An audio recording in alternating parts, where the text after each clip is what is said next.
नमस्कार मंडळी. तर आपल्याला जायचं होतं राधानगरीला. लई दिवसाला कुठे फिरायला गेलो नव्हतो मित्रांसोबत. मग चला म्हणलं, मग शांड्या राजा सुम्या सगळी चालतील. तिथनं परत आपल्या ओंक्याला घ्यायचं होतं. मग ओंक्याला घ्यायच्या आधी पहिला जेवून घेतलं आणि ओंक्याकडे गेलो तर ओंक्याला पण घेतला गाडीत आणि तिथनं निघालो राधानगरीला.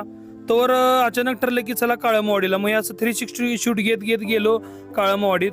तर पुढं बॅक वॉटरचं पाणी बघून म्हणलं असं वाटायला लागलं की समुद्र आहे का काय. तिथनं आपण गेलो परत नाही डॅम बघितला आणि डॅम बघून आपण गेलो बॅक वॉटरला.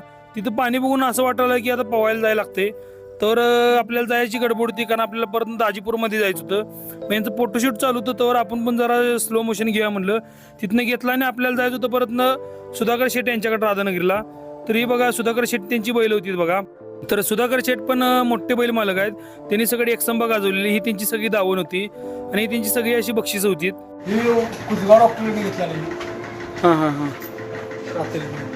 रात्रीत. तर सुधाकर शेठ पण पूर्ण एकसंबा अनेक चांगली मोठी मोठी मैदान गाजवून बसलेलं. आता सगळं त्यांची बैल चालू आहे. त्यांच्यासोबत एक फोटो घेतला आणि परतनं पनीर बार्बिक्यूचं सगळं सामान घेतलं आणि आपण आलो हत्तीमाळामध्ये.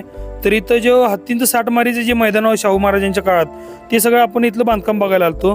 महाराज आणि इंग्रज लोक दिन अशी ते बसायची सगळी. खाली हत्तीचा खेळ चालू असतो आणि खालच्या साईडला पूर्ण ते बेसमेंटला हत्ती बांधायची. साठमारी काय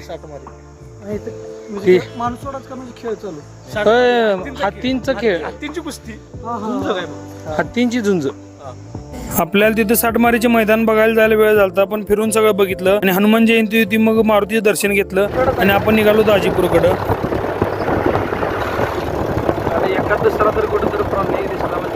ते 25 किलोमीटरचं अंतर होतं. आपण आलो सौरवदानच्या तिथं. सौरवदानची सगळी मसरत बघितली दाजीपुरात. तिथं त्यांचा अभयारण्य लागून गोठा होता. मी शेकोटी पेटवली बघा कोळसं पाडायला.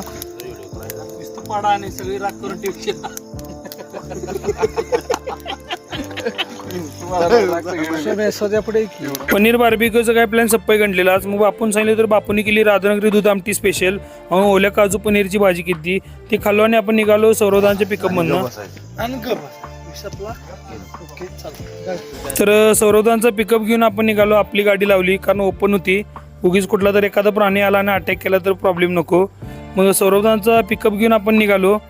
बघू म्हणलं पौर्णिमेची रात्र नशिबात असलं तर असेल. मी शिवगडमध्ये एंट्री केली बघा. इथं सगळी प्राणी असतात. मी सौरवदानसोबत अशी बॅटरी घेऊन प्राणी हुडकालतो. एक दिसला प्राणी. त्यानंतर आपल्याला वाजलं यायला एक. आमची सगळी कार्यकर्ते आडवी झाली कारण उद्या परत आणि अभयारण्य फिरायला जायचो.